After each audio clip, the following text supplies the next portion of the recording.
This week, right here on Charger Bulletin News. College of Arts and Sciences Natural Sciences Sphere event. Charger football defeats American International during our homecoming game. And updates on Hurricane Milton, right here on Charger Bulletin News.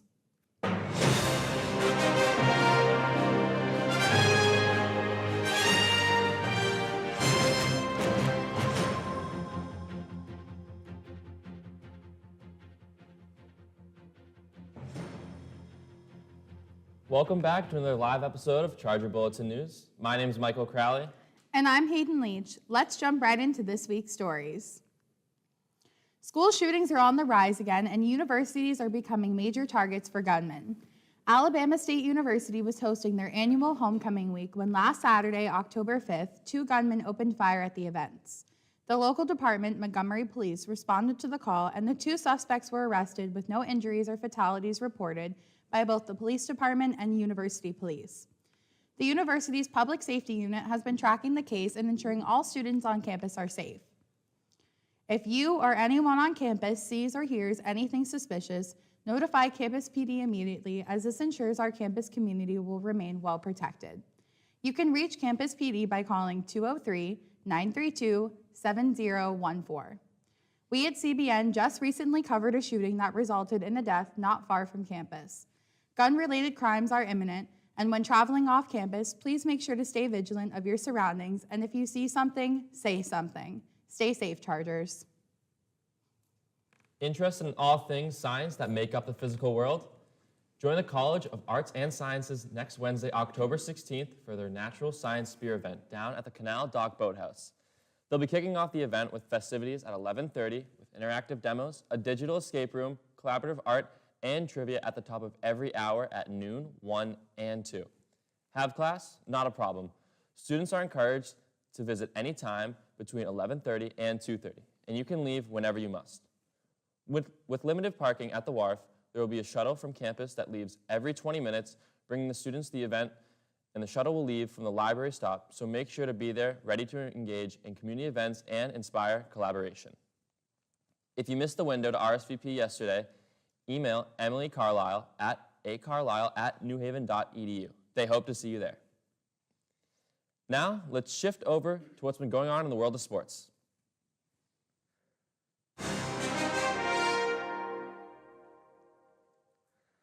Hello, everyone. I'm Will Whalen, and welcome back to the Charger Sports Report.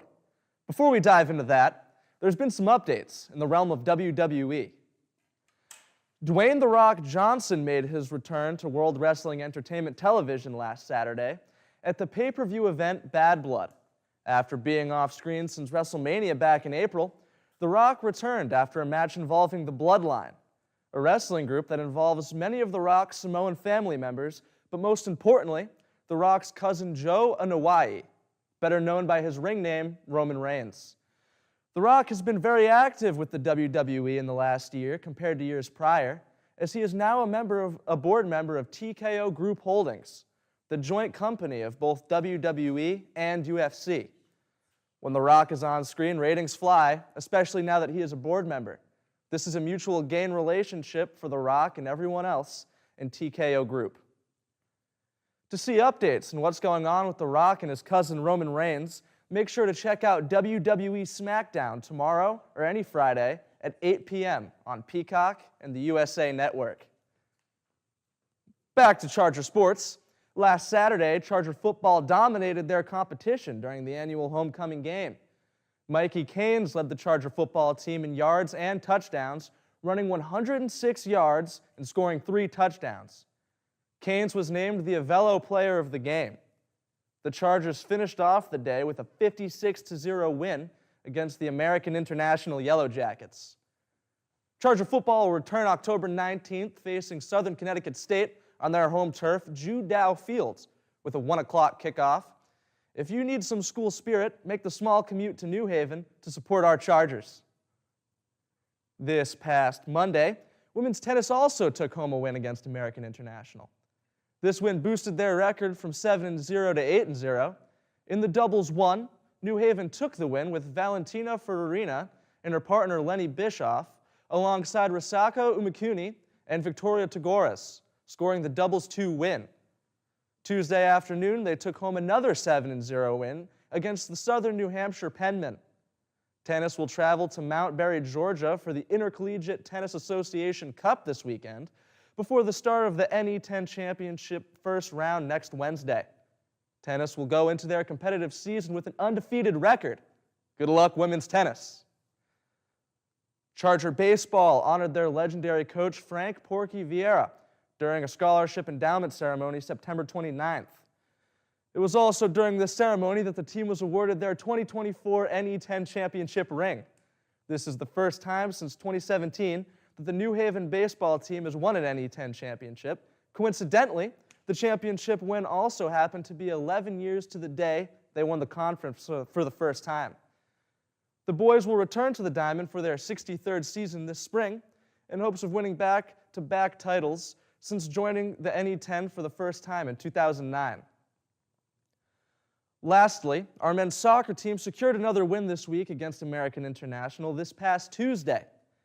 Pau Sintanak, a senior forward, scored both of the goals last night of the game under the lights at our home turf, Kathy Zolad Fields. After ending the first half 1-0, the Yellow Jackets evened up the score, making it to 1-1.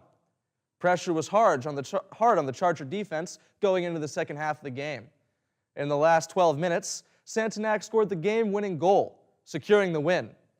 Men's soccer will hit the road again this weekend on October 12th, facing off against the Assumption Greyhounds at 4. This has been your Charger Sports Report. For more schedules and updates on Charger athletics, make sure to check out newhavenchargers.com.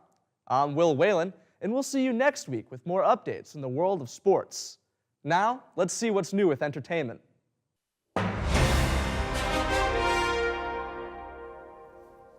Welcome back to entertainment. I'm Jade Edwards-Figueroa, and it has been an eventful week. Let's jump right in.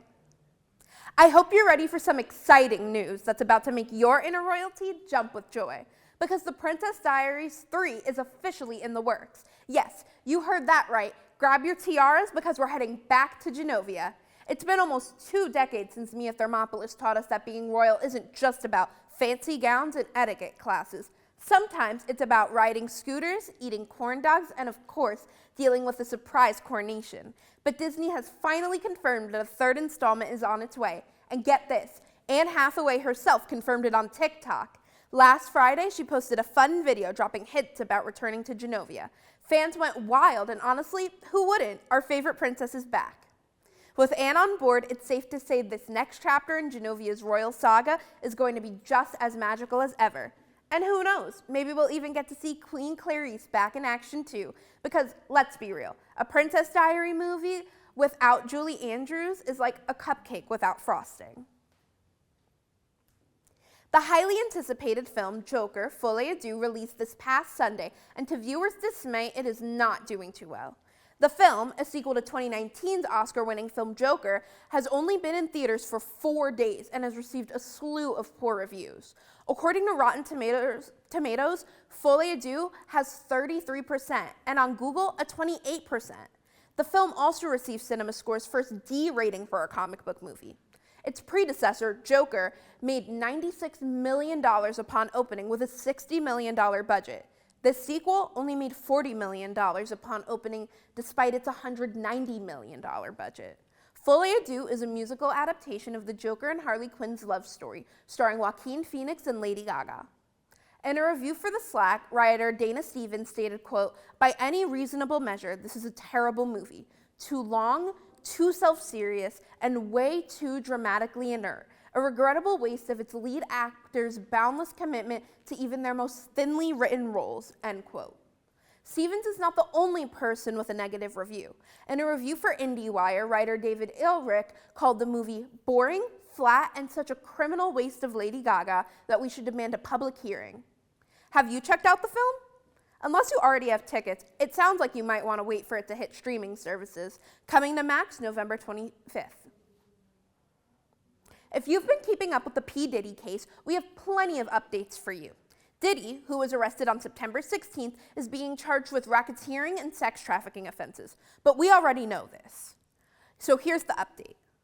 Last week, on October 1st, Tony Busby, Texas attorney, orchestrated a press conference to report that another 120 accusers will also be coming forward against Diddy, with violent allegations of rape, sexual assault, facilitated sex with a controlled substance, dissemination of video recordings, and sexual abuse of minors.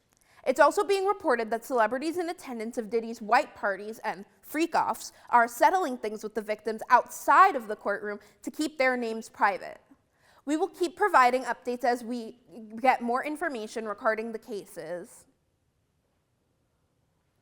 While our beloved music industry is full of positives, yet another star has found his way to the headlines for negative allegations. Country singer Garth Brooks is under fire for the accusations of him sexually assaulting and raping a former makeup artist. The former employee filed a lawsuit with the claim that Brooks raped her on a work trip in 2019, where they shared a room. The plaintiff is voluntarily going by Jane Doe in the court proceedings. Brooks said, quote, "I trust the system and I do not fear the truth. I am not the man they have painted me to be," end quote. With instances like this becoming more prevalent in a university community, we encourage all students to speak up if they hear or see anything suspicious and report anything to Campus PD at 203-932-7014 or email caps@newhaven.edu. That's all for this week's entertainment. We'll be back next week with more updates for you. Let's head over to the desk with Michael. Thanks, Jade. Now let's pivot over to Elisa for some new student resources and useful student reminders and all things student life.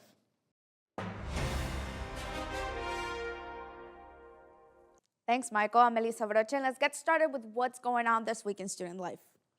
The Southeast is currently experiencing harrowing conditions after the devastation following the path of Hurricane Helene.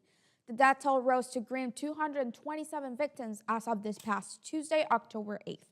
Victims were faced with flooding, power outages, water surges, and extreme weather conditions that no resident could have prepared for. With the extreme conditions on the coastlines and the ocean in general, it's no surprise another hurricane will break landfall too soon. Hurricane Milton is expected to break land in Florida today. Milton is pushing the limits of geography every hour, becoming something humanity has never seen. President Joe Biden said, quote, "Hurricane Milton could be one of the worst storms in 100 years in Florida. It's a matter of life and death, and that's not a hyperbole," end quote. If you or anyone you know is directly affected by the hurricane, please check out services at redcross.org. If you need any further support, the university urges all students to schedule an appointment with CAPS at caps@newhaven.edu. CAPS is partnering with the Easy Access Therapy Service Therapy Assistance Online, or TAO Connect. TAO services are accessible to all students and staff members. TAO is customizable for each individual, allowing users to take control of their mental health journey firsthand. You can choose between different self-directed programs, group workshops, and even treatment options for those who may need assistance with substance abuse issues. There are over 150 interactive sessions for you to choose to learn coping techniques and skills. TAO assists with different levels of resources, personal and professional development, situational problems, mild, moderate, and severe to chronic concerns. The best parts are that it's completely affordable and has been clinically proven to show change within 5 sessions. Don't struggle in silence. Download the TAO by Uplift app, log in with your school credentials, and start getting the help you deserve. A fire alarm went off around 12:30 at Bethel Hall Saturday morning. The alarm was triggered by popcorn burning in the microwave, causing the F Lounge to fill with smoke. Let's head to our on-site report, Sweden Patterson, for more. Hi, Charger Bulletin News. I'm Sweden Patterson, and I'm at Bethel Hall, where a false alarm fire had gone off on Saturday, October 5th. The false alarm was triggered by popcorn that was smoking up in the microwave in the F Lounge of Bethel Hall. Students gathered in the grassy area for evacuation as firefighters came to the scene to assess the situation. I'm here with a resident from Bethel Hall. What do you have to say about what happened on Saturday? It was a little funny, but it was a lot annoying because we were all trying to do things. It's kind of unfortunate that it can happen when you're doing something that you wouldn't be doing normally at school, like taking a shower or something. We want to remind all members of the Charger community to use caution when operating any appliances in residential buildings. That's all for Student Life this week. I'm Elisa Broche, and now we'll head back to the desk with Hayden.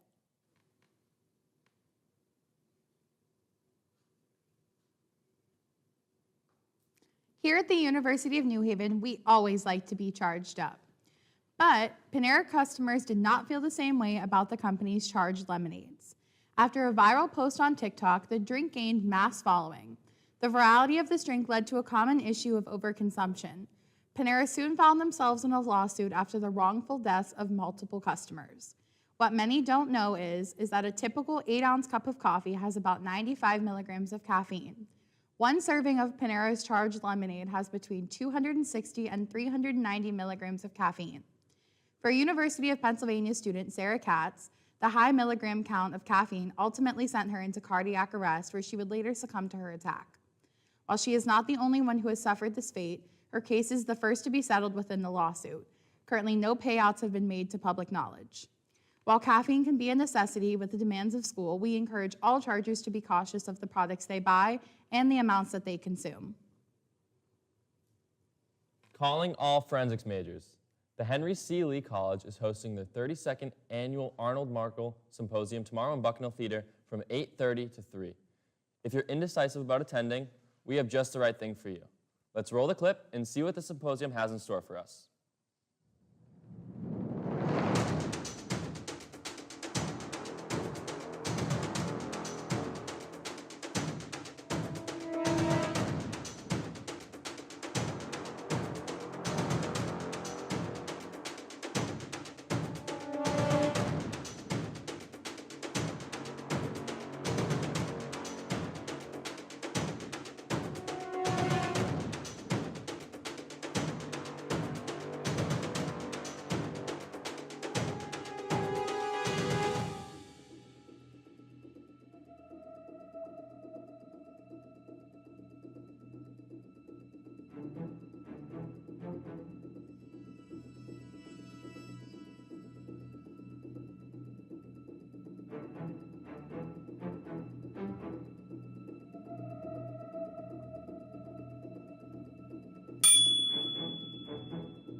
The symposium will feature notable speakers like Supervisory Assistant State's Attorney Vincent Duva from the Superior Court for Juvenile Matters, Detective Martin Poydad from New Haven Police Department, and our very own Dr. Henry C. Lee. If you've been convinced to register, you can find access to tickets on Eventbrite. They hope to see you there. That's all we have for this week. You can check out the latest Charger Bulletin newspaper on chargerbulletin.com or in newsstands around campus. Stay up to date by following us on social media at Charger Bulletin. Check out our link tree for access to the Horseshoe magazine. Thank you for joining us. My name is Hayden Leach. And I'm Michael Crowley. It's a pleasure, and we'll see you next week with another live episode of Charger Bulletin News.